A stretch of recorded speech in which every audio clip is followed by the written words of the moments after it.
tous en ce jour de deuil. Nous présentons plus que nos condoléances à toutes les familles, à tous ceux qui ont été meurtris par ces attentats. Je pense que c'est non seulement nécessaire, mais cela doit nous permettre une réflexion plus approfondie. Donc sachez que, au sens vrai du terme, nous partageons cette douleur. En grec, sympathein, la sympathie, le partage de la peine et du deuil.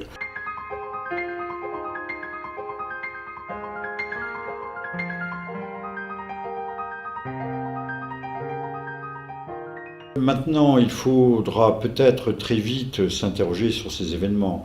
On nous a annoncé que dans la foulée, la France avait lancé des frappes massives, en fait 9 frappes, c'est peu de choses, sur Raqqa, la capitale de l'État islamique, ayant détruit un centre d'entraînement, certainement un dépôt de munitions, mais quel dépôt de munitions, encore faudrait-il le savoir, et un centre de commandement. Alors la question se pose tout de suite, pourquoi la France a-t-elle attendu 1 an et demi pour lancer ses frappes?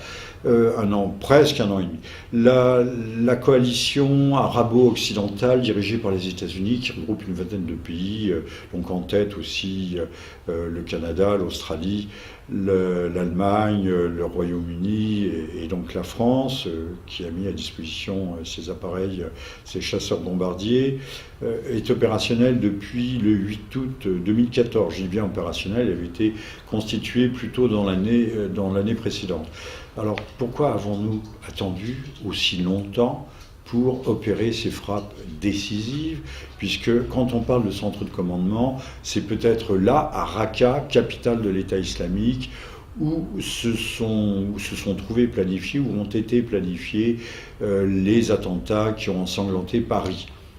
Maintenant, il ne faudrait pas que l'arbre cachât la forêt. La France est en deuil, elle découvre la guerre terroriste, mais cette guerre terroriste nous environne et ensanglante tout le pourtour de la Méditerranée depuis longtemps. Passons sur l'attentat du musée du Bordeaux en Tunisie, mais rappelons qu'il y a quelques semaines, c'était un attentat qui a fait 52 morts, je crois, à Ankara, lors de la campagne des législatives anticipées qui ont reconduit au pouvoir l'AKP, la coalition du président Erdogan. On a, à propos de l'attentat d'Ankara, et j'attire l'attention de nos spectateurs sur la responsabilité éventuelle de l'État profond turc, c'est-à-dire des structures militaro-sécuritaires, policières, autres, qui constituent une doublure de l'État apparent, de l'État officiel. Et cette dénonciation ou ce pointage du doigt des structures de l'État profond n'a pas été le fait de quelques journalistes dissidents, de complotistes chevronnés et patentés, mais de véritables spécialistes et de journalistes qui habituellement sont beaucoup plus politiquement corrects. Donc c'est un fait à noter. Alors, remettons aussi l'attentat de Paris en perspective avec d'autres attentats, mais très rapidement, qui ont touché le Yémen, je crois 120 morts, un certain vendredi noir du début de l'année, une vague d'attentats le même jour, le vendredi, le jour de la prière, qui avait touché des mosquées chiites. Également, un peu plus tard, je crois que c'était en mars, 90 morts au nord de Bagdad, dans une zone également chiite. Vous voyez, ce sont des attentats qui sont lourds. Immédiatement précédant les attentats de Paris, nous avons eu l'Attaquié le 10 novembre dernier. Puis 2 jours plus tard, nous avons eu le quartier chiite de Beyrouth, 50 morts. Le Liban, qui n'avait pas eu ce type d'attentat depuis assez longtemps, était en état de choc. Et dans la foulée, nous avons eu Paris. Alors il faut bien dire que tous ceux qui observent un peu les choses, au regard ne serait-ce que de cette série d'attentats qui a démarré, de super attentats qui a démarré qui a démarré en début d'année dans toutes les zones de guerre, les zones de conflit et périphériques. Il s'attendait bien à ce que Paris soit touché à son tour. Paris ne pouvait pas être exclu du schéma de guerre terroriste qui est aujourd'hui à l'œuvre. Les États-Unis sont beaucoup plus loin, plus difficiles à mettre en œuvre. Quand le FBI, la CIA, la NSA le veulent, ils ont les moyens d'observation électronique, d'écoute, de maillage sécuritaire, des moyens que nous n'avons pas. Et puis l'Europe, nous le savons, est laxiste. Nous avons laissé entrer plus d'1 million de migrants, la main sur le cœur, avec beaucoup de pathos et de bons sentiments, mais nous savons, il y a des chiffres qui circulent, vérifiables, mais non vérifiables peut-être, mais en tout cas non vérifiés, mais qui estiment à 4000 le nombre de djihadistes qui seraient rentrés à l'occasion de ces vagues d'immigrants. Qu'a fait le gouvernement? A-t-il mis en France sous surveillance les 4, 5 000, voire 10 000 personnages, individus susceptibles de passer à l'acte? La sécurité en France est totalement laxiste, elle n'a rien fait. On a laissé accroire, mais là, Oresco référence, que l'État français attendait et a laissé faire. Je n'irai évidemment pas jusque-là, mais bien des points obscurs ont subsisté après les attentats du 7 janvier dernier contre Charlie Hebdo. On sait que des faits inexpliqués, comme par exemple la carte d'identité abandonnée des frères Kouachi, qu'on retrouve aujourd'hui d'ailleurs avec un passeport syrien tombé du ciel, un peu comme le passeport qui était tombé des débris de l'écroulement de la tour du World Trade Center, des tours jumelles, et qu'au milieu des flaques d'acier en fusion, on avait retrouvé tout à fait intact. Donc il y a des faits troublants, il y a des faits étranges. Ce n'est pas à moi de trancher, ce n'est pas à moi de conclure, mais chacun devrait quand même y réfléchir. Donc ces attentats, en toute logique, pouvaient être attendus. Ils étaient programmés à telle enseigne que les services médicaux se préparaient à cela. Il y a eu des exercices de répétition dans les services d'urgence et dans les services d'intervention pour grands blessés. Alors, je laisse à chacun tirer les enseignements de ce propos, mais la France, qui intervient au Proche-Orient, ne pouvait pas espérer, croire qu'elle pourrait éternellement rester étrangère à la guerre qui se livre, et que livre d'ailleurs l'État syrien contre ce qu'on appelle là-bas au Proche-Orient, au Levant, les terroristes, mais qui sont des djihadistes, des croyants dans le wahhabisme. Le wahhabisme, je le rappelle, qui est la religion officielle de l'Arabie et du Qatar, de l'Arabie saoudite. Donc, immensément de points de perplexité. L'État français n'a rien prévu, n'a rien fait. Nous laissons entrer des vagues migratoires immenses, sans contrôle spécifique, sans rétablissement de nos frontières, et alors que les frontières de Schengen a disparu, que les frontières de Schengen ont été enfoncées. Alors il y aurait beaucoup à dire. Qui a laissé passer ces vagues migratoires? Ben, évidemment, notre allié turc, Mme Merkel est allée caresser pour lui dire que nous allions reprendre, nous Européens, allions reprendre les négociations d'adhésion à l'Union européenne. Mais ces migrants venus soi-disant de Syrie, je signale qu'on achète un faux passeport syrien à Beyrouth, par exemple, pour 50 euros. 50 euros. La Turquie de M. Erdogan a laissé faire. Pire peut-être à laisser passer, quand je dis laisser passer, à faciliter le passage en payant des autobus, des autocars, ou en tout cas a ouvert ses frontières pour sortir. Essayez vous-même d'entrer et de sortir d'un pays, que ce soit l'espace Schengen ou que ce soit par exemple la Turquie. Vous verrez que la chose pour le Pékin moyen n'est pas si facile que cela. On a vu ces immigrés tous nantis de téléphone portable. portables, avec quels abonnements, peut-être certains avaient-ils même des téléphones satellites, se coordonnant le mouvement, ayant pris des autocars, prenant des trains qu'ils payaient, des taxis parfois, s'achetant des victuailles assez onéreuses que des marchands ambulants leur proposaient aux colonnes de réfugiés. Ce ne sont pas les terribles colonnes de miséreux de 1915 que les Turcs ont chassé d'Anatolie orientale vers les déserts syriens que l'on retrouve ici. Non, nous avons des immigrés plutôt en bonne forme et on le voit parmi eux. Peut-être certains d'entre eux sont-ils à pied d'œuvre maintenant en France et en Europe pour y perpétrer des attentats. Mais nous reviendrons sur peut-être les sources, un jour prochain, sur les sources de financement de ces mêmes immigrés. Certains ont avancé le nom du Qatar, ou de la Fondation pour l'Open Society de M. Soros. Il y a des philanthropes qui aujourd'hui alimentent cette immigration, qui, comme Madame Lagarde, trouve que c'est pain béni pour l'avenir d'une Europe vieillissante, mais vieillissante à cause de qui, à cause de quoi. Donc c'est pain béni que ces vagues d'immigrés, ces millions d'immigrés sont pain béni pour nous, alors que l'Europe, de toute évidence, se trouve dans le plus profond marasme économique, que le chômage sévit, s'accroît, que les chiffres du chômage d'ailleurs sont truqués dans ce pays. Ce qui me fait, je fais une incidente, d'ailleurs la situation est tellement grave, fait apparaître un tel laxisme en matière de politique industrielle, de réindustrialisation, en matière de politique sécuritaire, en matière de politique d'immigration, en matière de politique pénale, de détention des délinquants. On s'aperçoit que l'un des tueurs était multirécidiviste. Il n'était pas en prison, mais il était multirécidiviste. Enfin, il dirait tant et tant pas dire. Oui, si tant est que nous avions une véritable opposition en France, et je pense ici à Madame Le Pen, qui prétend incarner cette opposition. Je pense qu'elle camperait devant le palais de l'Élysée et demanderait la démission immédiate, l'Élysée et Matignon, immédiate du gouvernement de M. Valls et du président de la République lui-même, tant les failles, les lacunes, les défaillances, les insuffisances de ce gouvernement sont aujourd'hui patentes. Combien de temps allons-nous supporter les conséquences de politiques, qui d'ailleurs ne remontent pas seulement à M. Hollande, mais à M. Sarkozy.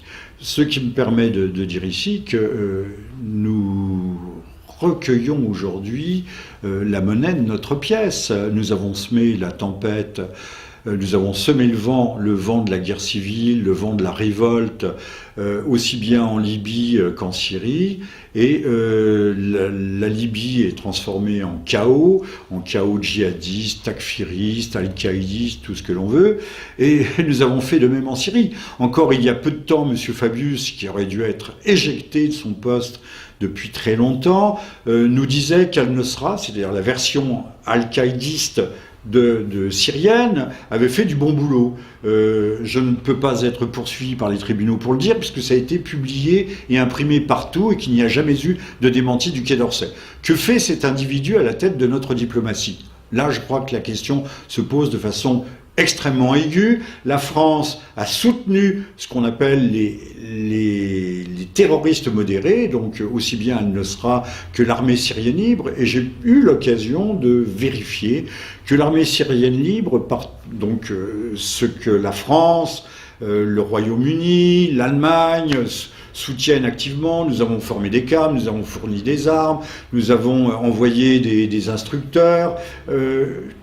Ces gens sont tout aussi cruels, voire plus cruels encore, que les gens de Daesh, c'est-à-dire de l'État islamique. Les gens de l'État islamique égorgent avec bonne loi, en série, individuellement, mais les autres massacrent des familles tout entières, commettent des monstruosités, mais ce sont des bons tueurs face aux mauvais tueurs.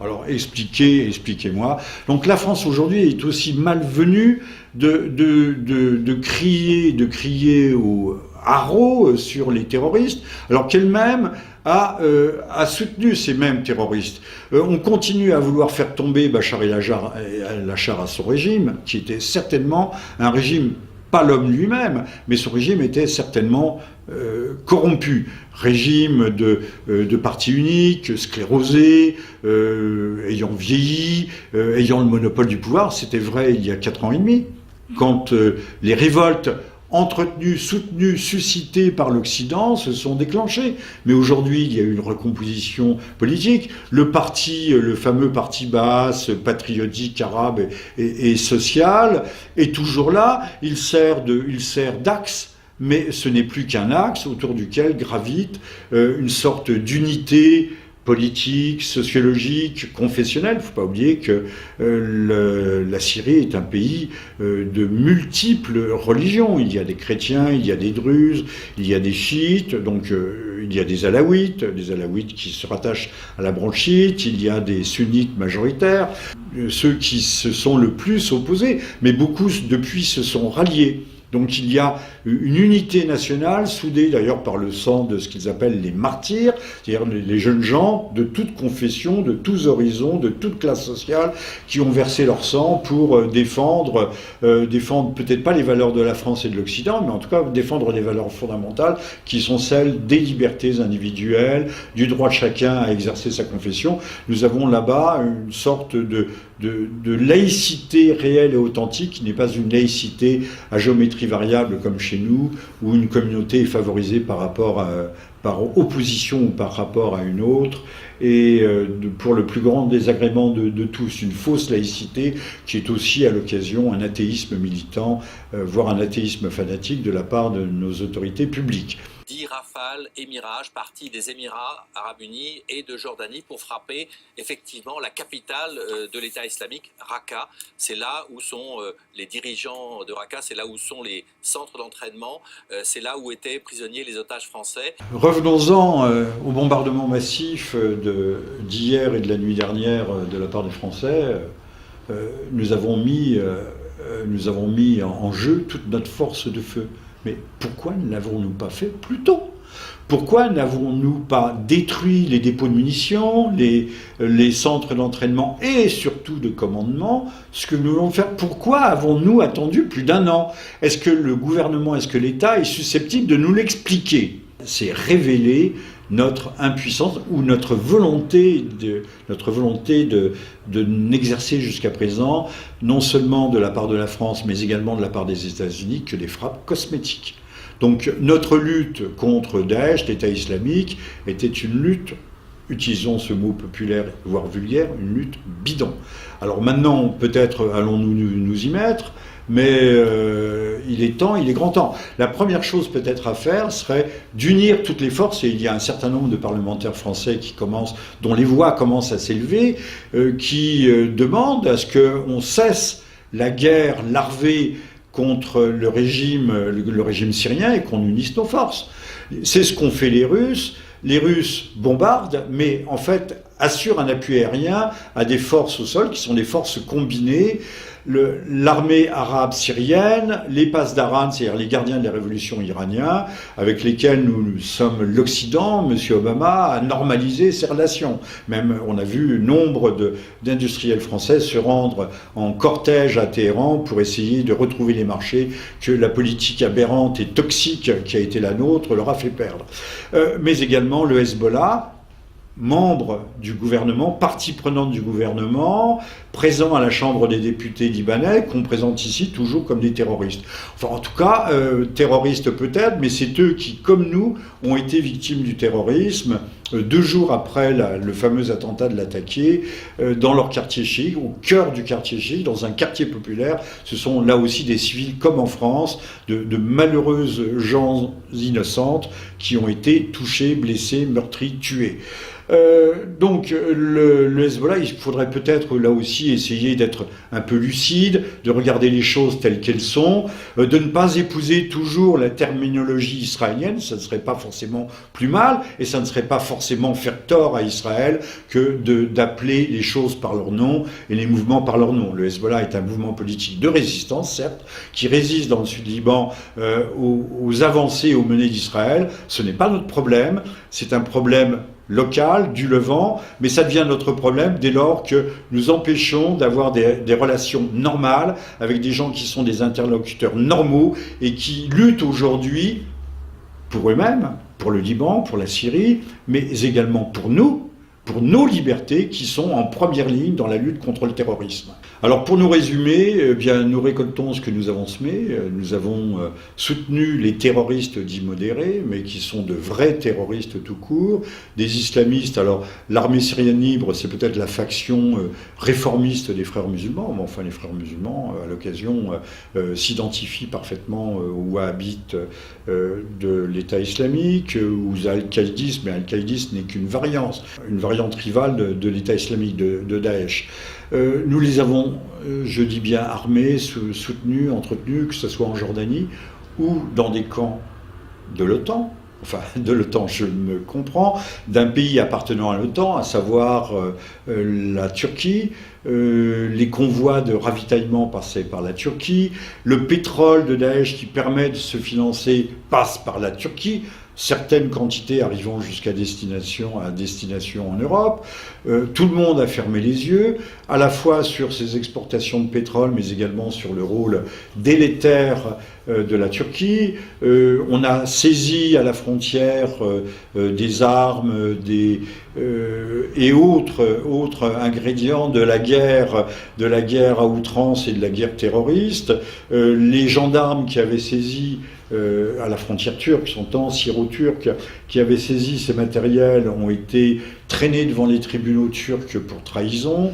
Il y avait eu des imbroglios montrant qu'il y a une partie de l'État turc, je parlais tout à l'heure, j'évoquais l'État profond, une partie de l'État turc qui joue un jeu innommable, inqualifiable, mais connu de la France, connu de l'Angleterre, connu de l'Allemagne, connu a fortiori des États-Unis, mais que nous tolérons, que nous laissons faire.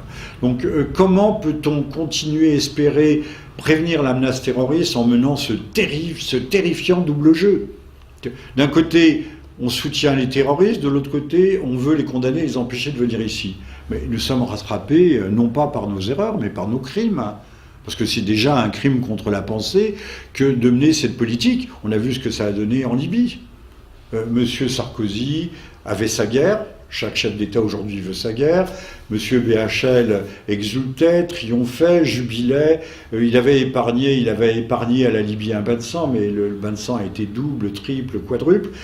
Et la Libye, qui constituait un rempart à l'immigration sub-africaine, ce rempart ayant été détruit, nous sommes aujourd'hui envahis, nous avons vu ce que cela donne à Lampedusa. Il ne faut pas regarder les éléments par le gros bout de la lorgnette, c'est-à-dire en tout petit.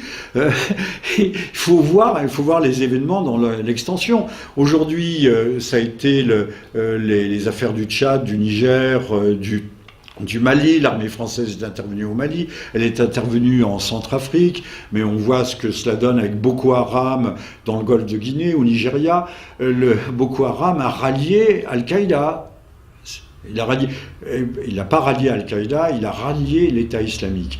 Donc aujourd'hui, l'État islamique subit peut-être des coups au centre de la Syrie, mais en attendant, il a rayonné. Nos frappes dites chirurgicales vont peut-être curer le cancer, au moins le noyau dur du cancer, mais les métastases se diffusent absolument partout.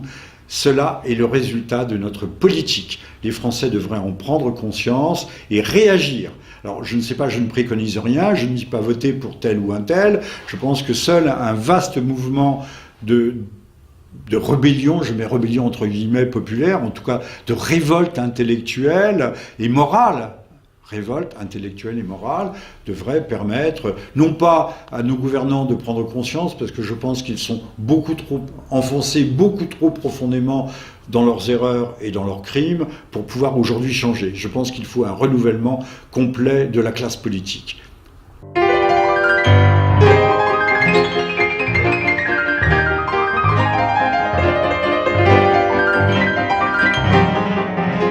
S'il n'y a pas cette prise de conscience, non pas du gouvernement, mais des Français eux-mêmes, ces attentats vont se poursuivre. Bien sûr, il y a eu un séisme, mais derrière le séisme, il y a toujours ce qu'on appelle des répliques.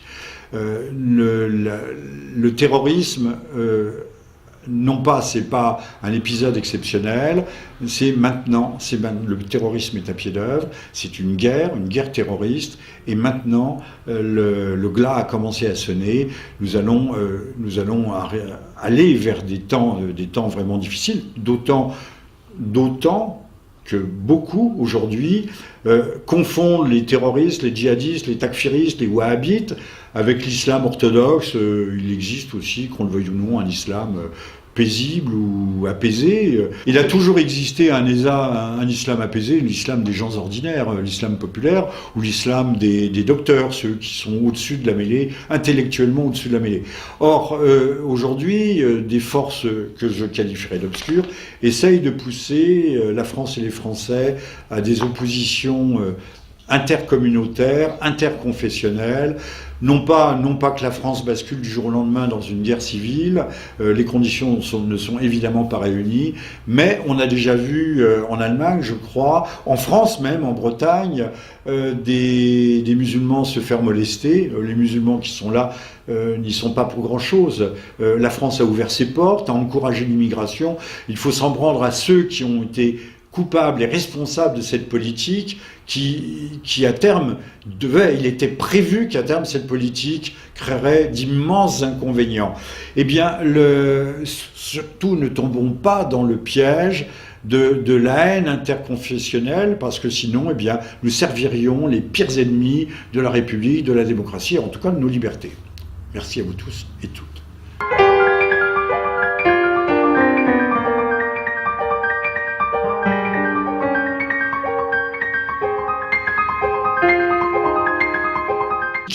C'est révéler notre impuissance ou notre volonté de n'exercer jusqu'à présent, non seulement de la part de la France, mais également de la part des États-Unis, que des frappes cosmétiques. Donc notre lutte contre Daesh, l'État islamique, était une lutte, utilisons ce mot populaire, voire vulgaire, une lutte bidon. Alors maintenant, peut-être allons-nous nous y mettre, mais il est grand temps. La première chose peut-être à faire serait d'unir toutes les forces, et il y a un certain nombre de parlementaires français dont les voix commencent à s'élever, qui demandent à ce qu'on cesse la guerre larvée contre le régime syrien et qu'on unisse nos forces. C'est ce qu'ont fait les Russes. Les Russes bombardent, mais en fait assurent un appui aérien à des forces au sol qui sont des forces combinées. L'armée arabe syrienne, les Pasdaran, c'est-à-dire les gardiens de la révolution iranienne, avec lesquels nous sommes l'Occident, M. Obama a normalisé ses relations. Même on a vu nombre d'industriels français se rendre en cortège à Téhéran pour essayer de retrouver les marchés que la politique aberrante et toxique qui a été la nôtre leur a fait perdre. Mais également le Hezbollah, membre du gouvernement, partie prenante du gouvernement, présent à la Chambre des députés libanais, qu'on présente ici toujours comme des terroristes. Enfin, en tout cas, terroristes peut-être, mais c'est eux qui, comme nous, ont été victimes du terrorisme 2 jours après le fameux attentat de l'Attaqué, dans leur quartier chic, au cœur du quartier chic, dans un quartier populaire. Ce sont là aussi des civils, comme en France, de malheureuses gens innocentes qui ont été touchés, blessés, meurtris, tués. Donc le Hezbollah, il faudrait peut-être là aussi essayer d'être un peu lucide, de regarder les choses telles qu'elles sont, de ne pas épouser toujours la terminologie israélienne. Ça ne serait pas forcément plus mal, et ça ne serait pas forcément faire tort à Israël que d'appeler les choses par leur nom et les mouvements par leur nom. Le Hezbollah est un mouvement politique de résistance, certes, qui résiste dans le sud Liban aux avancées, aux menées d'Israël. Ce n'est pas notre problème, c'est un problème local, du Levant, mais ça devient notre problème dès lors que nous empêchons d'avoir des relations normales avec des gens qui sont des interlocuteurs normaux et qui luttent aujourd'hui pour eux-mêmes, pour le Liban, pour la Syrie, mais également pour nous, pour nos libertés qui sont en première ligne dans la lutte contre le terrorisme. Alors pour nous résumer, bien, nous récoltons ce que nous avons semé. Nous avons soutenu les terroristes dits modérés, mais qui sont de vrais terroristes tout court, des islamistes. Alors l'armée syrienne libre, c'est peut-être la faction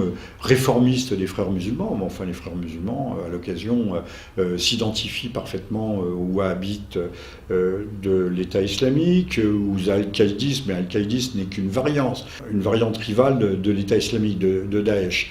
Nous les avons, je dis bien, armés, soutenus, entretenus, que ce soit en Jordanie ou dans des camps de l'OTAN. Enfin, de l'OTAN, je me comprends, d'un pays appartenant à l'OTAN, à savoir la Turquie.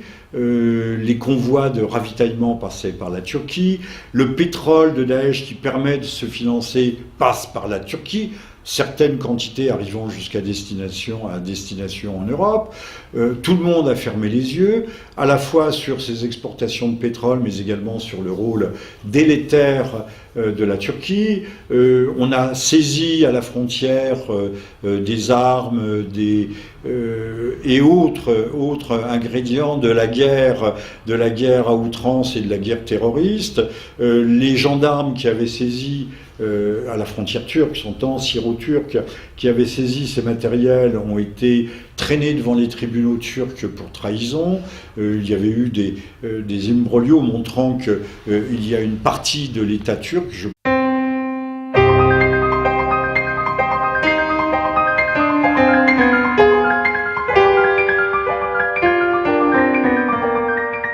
Oui, bonjour à toutes et à tous. En ce jour de deuil, nous présentons plus que nos condoléances à toutes les familles, à tous ceux qui ont été meurtris par ces attentats. Je pense que c'est non seulement nécessaire, mais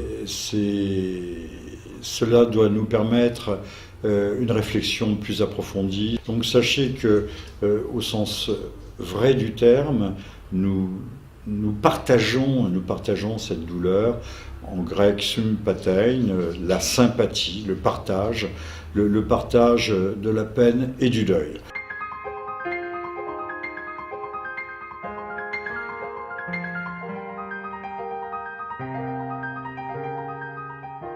Maintenant, il faudra peut-être très vite s'interroger sur ces événements. On nous a annoncé que dans la foulée, la France avait lancé des frappes massives, en fait 9 frappes, c'est peu de choses, sur Raqqa, la capitale de l'État islamique, ayant détruit un centre d'entraînement, certainement un dépôt de munitions, mais quel dépôt de munitions, encore faudrait-il le savoir, et un centre de commandement. Alors la question se pose tout de suite, pourquoi la France a-t-elle attendu 1 an et demi pour lancer ses frappes? Presque un an et demi. La coalition arabo-occidentale dirigée par les États-Unis, qui regroupe une vingtaine de pays, donc en tête aussi le Canada, l'Australie, l'Allemagne, le Royaume-Uni et donc la France, qui a mis à disposition ses appareils, ses chasseurs bombardiers, est opérationnelle depuis le 8 août 2014. Je dis bien opérationnelle, elle avait été constituée plutôt dans l'année précédente. Alors pourquoi avons-nous attendu aussi longtemps pour opérer ces frappes décisives, puisque quand on parle de centre de commandement, c'est peut-être là, à Raqqa, capitale de l'État islamique, où se sont trouvés planifiés, où ont été planifiés les attentats qui ont ensanglanté Paris. Maintenant, il ne faudrait pas que l'arbre cachât la forêt. La France est en deuil, elle découvre la guerre terroriste, mais cette guerre terroriste nous environne et ensanglante tout le pourtour de la Méditerranée depuis longtemps.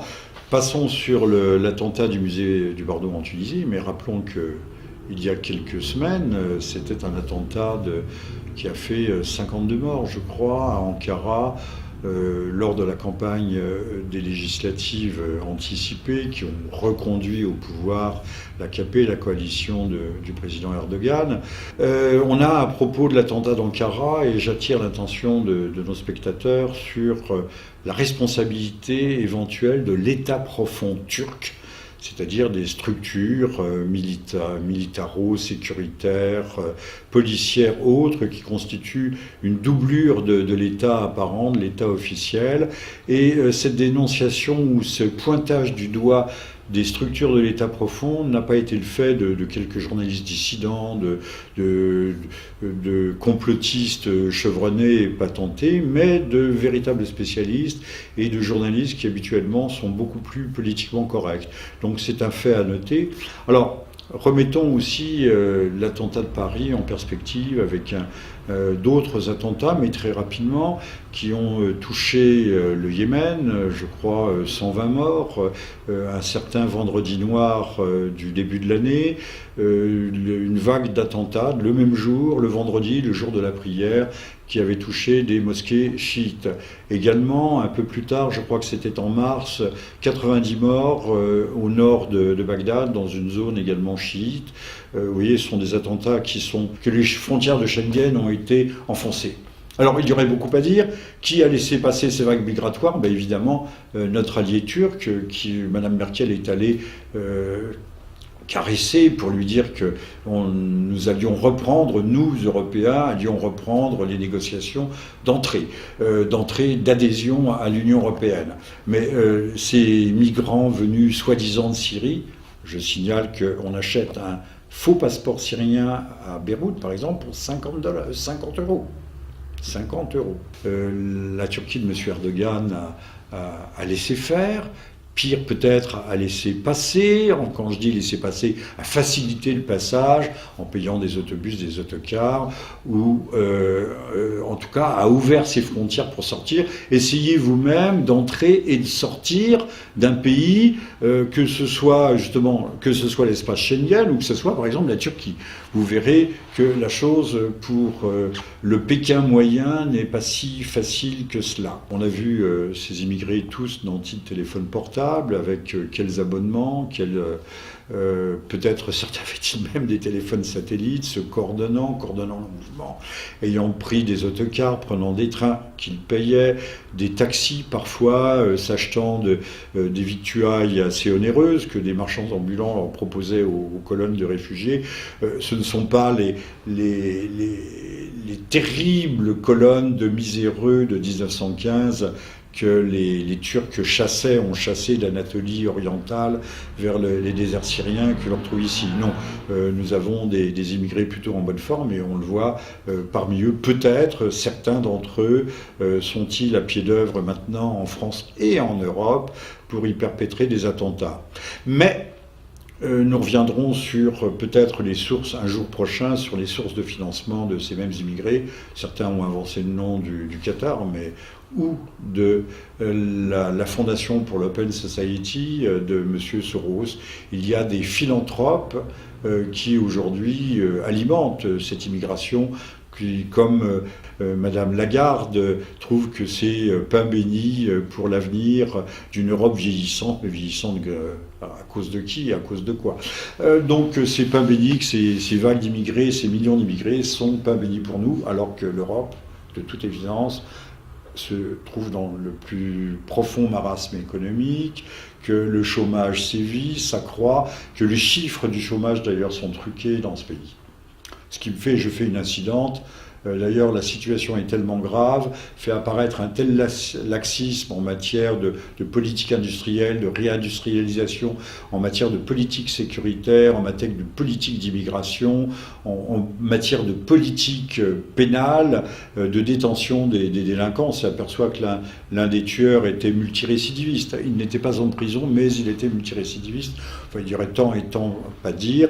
Oui, si tant est que nous avions une véritable opposition en France, et je pense ici à Madame Le Pen, qui prétend incarner cette opposition. Je pense qu'elle camperait devant le palais de l'Élysée et demanderait la démission immédiate, l'Élysée et Matignon, immédiate du gouvernement de M. Valls et du président de la République lui-même, tant les failles, les lacunes, les défaillances, les insuffisances de ce gouvernement sont aujourd'hui patentes. Combien de temps allons-nous supporter les conséquences de politiques, qui d'ailleurs ne remontent pas seulement à M. Hollande, mais à M. Sarkozy? Ce qui me permet de dire ici que nous recueillons aujourd'hui la monnaie de notre pièce. Nous avons semé la tempête Nous avons semé le vent de la guerre civile, le vent de la révolte, aussi bien en Libye qu'en Syrie. Et la Libye est transformée en chaos djihadiste, takfiriste, al-qaïdiste, tout ce que l'on veut.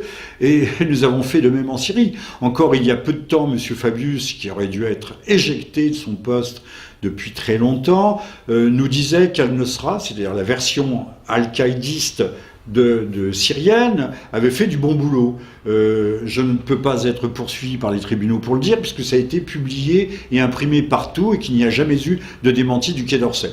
Que fait cet individu à la tête de notre diplomatie ? Là, je crois que la question se pose de façon extrêmement aiguë. La France a soutenu ce qu'on appelle les terroristes modérés, donc aussi bien Al-Nosra que l'armée syrienne libre, et j'ai eu l'occasion de vérifier que l'armée syrienne libre, donc ce que la France, le Royaume-Uni, l'Allemagne soutiennent activement. Nous avons formé des cadres, nous avons fourni des armes, nous avons envoyé des instructeurs.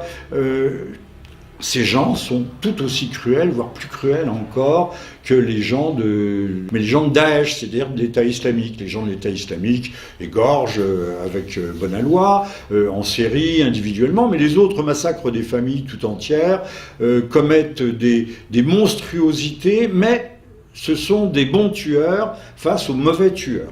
Alors expliquez-moi. Donc la France aujourd'hui est aussi malvenue de crier au haro sur les terroristes, alors qu'elle-même a soutenu ces mêmes terroristes. On continue à vouloir faire tomber Bachar el-Assad à son régime, qui était certainement un régime, pas l'homme lui-même, mais son régime était certainement corrompu. Régime de parti unique, sclérosé, ayant vieilli, ayant le monopole du pouvoir. C'était vrai il y a 4 ans et demi, quand les révoltes entretenues, soutenues, suscitées par l'Occident se sont déclenchées. Mais aujourd'hui, il y a eu une recomposition politique. Le fameux parti basse, patriotique, arabe et social, est toujours là. Il sert d'axe. Mais ce n'est plus qu'un axe autour duquel gravite une sorte d'unité politique, sociologique, confessionnelle. Il ne faut pas oublier que la Syrie est un pays de multiples religions. Il y a des chrétiens, il y a des druzes, il y a des chiites, donc il y a des alaouites qui se rattachent à la branche chiite, il y a des sunnites majoritaires, ceux qui se sont le plus opposés, mais beaucoup depuis se sont ralliés. Donc il y a une unité nationale, soudée d'ailleurs par le sang de ce qu'ils appellent les martyrs, c'est-à-dire les jeunes gens de toute confession, de tous horizons, de toute classe sociale, qui ont versé leur sang pour défendre peut-être pas les valeurs de la France et de l'Occident, mais en tout cas défendre les valeurs fondamentales qui sont celles des libertés individuelles, du droit de chacun à exercer sa confession. Nous avons là-bas une sorte de laïcité réelle et authentique, qui n'est pas une laïcité à géométrie variable comme chez nous, où une communauté est favorisée par opposition ou par rapport à une autre, et pour le plus grand désagrément de tous, une fausse laïcité qui est aussi à l'occasion un athéisme militant, voire un athéisme fanatique de la part de nos autorités publiques. 10 Rafales et Mirage partis des Émirats Arabes Unis et de Jordanie pour frapper effectivement la capitale de l'État islamique, Raqqa. C'est là où sont les dirigeants de Raqqa, c'est là où sont les centres d'entraînement, c'est là où étaient prisonniers les otages français. Revenons-en au bombardement massif d'hier et de la nuit dernière de la part des Français. Nous avons mis en jeu toute notre force de feu. Mais pourquoi ne l'avons-nous pas fait plus tôt ? Pourquoi n'avons-nous pas détruit les dépôts de munitions, les centres d'entraînement et surtout de commandement, ce que nous voulons faire ? Pourquoi avons-nous attendu plus d'1 an ? Est-ce que le gouvernement, est-ce que l'État est susceptible de nous l'expliquer, qui sont lourds ? Immédiatement précédant les attentats de Paris, nous avons eu l'Attaquié le 10 novembre dernier, puis 2 jours plus tard, nous avons eu le quartier chiite de Beyrouth, 50 morts. Le Liban, qui n'avait pas eu ce type d'attentat depuis assez longtemps, était en état de choc. Et dans la foulée, nous avons eu Paris. Alors, il faut bien dire que tous ceux qui qui observe un peu les choses au regard ne serait-ce que de cette série d'attentats qui a démarré, de super attentats qui a démarré en début d'année dans toutes les zones de guerre, les zones de conflit et périphériques. On s'attendait bien à ce que Paris soit touché à son tour. Paris ne pouvait pas être exclu du schéma de guerre terroriste qui est aujourd'hui à l'œuvre. Les États-Unis sont beaucoup plus loin, plus difficiles à mettre en œuvre. Quand le FBI, la CIA, la NSA le veulent, ils ont les moyens d'observation électronique, d'écoute, de maillage sécuritaire, des moyens que nous n'avons pas. Et puis l'Europe, nous le savons, est laxiste. Nous avons laissé entrer plus d'1 million de migrants, la main sur le cœur, avec beaucoup de pathos et de bons sentiments, mais nous savons, il y a des chiffres qui circulent, vérifiables, mais non vérifiables peut-être, mais en tout cas non vérifiés, mais qui estiment à 4000 le nombre de djihadistes qui seraient rentrés à l'occasion de ces vagues d'immigrants. Qu'a fait le gouvernement? A-t-il mis en France sous surveillance les 4, 5 000, voire 10 000 personnages, individus susceptibles de passer à l'acte? La sécurité en France est totalement laxiste, elle n'a rien fait. On a laissé à croire, mais là, Oresco référence, que l'État français attendait et a laissé faire. Je n'irai évidemment pas jusque-là, mais bien des points obscurs ont subsisté après les attentats du 7 janvier dernier contre Charlie Hebdo. On sait que des faits inexpliqués, comme par exemple la carte d'identité abandonnée des frères Kouachi, qu'on retrouve aujourd'hui d'ailleurs avec un passeport syrien tombé du ciel, un peu comme le passeport qui était tombé des débris de l'écroulement de la tour du World Trade Center, des tours jumelles, et qu'au milieu des flaques d'acier en fusion, on avait retrouvé tout à fait intact. Donc il y a des faits troublants, il y a des faits étranges. Ce n'est pas à moi de trancher, ce n'est pas à moi de conclure, mais chacun devrait quand même y réfléchir. Donc ces attentats, en toute logique, pouvaient être attendus. Ils étaient programmés à telle enseigne que les services médicaux se préparaient à cela. Il y a eu des exercices de répétition dans les services d'urgence et dans les services d'intervention pour grands blessés. Alors, je laisse à chacun tirer les enseignements de ce propos, mais la France, qui intervient au Proche-Orient, ne pouvait pas espérer, croire qu'elle pourrait éternellement rester étrangère à la guerre qui se livre, et que livre d'ailleurs l'État syrien contre ce qu'on appelle là-bas au Proche-Orient, au Levant, les terroristes, mais qui sont des djihadistes, des croyants dans le wahhabisme. Le wahhabisme, je le rappelle, qui est la religion officielle de l'Arabie et du Qatar, de l'Arabie saoudite.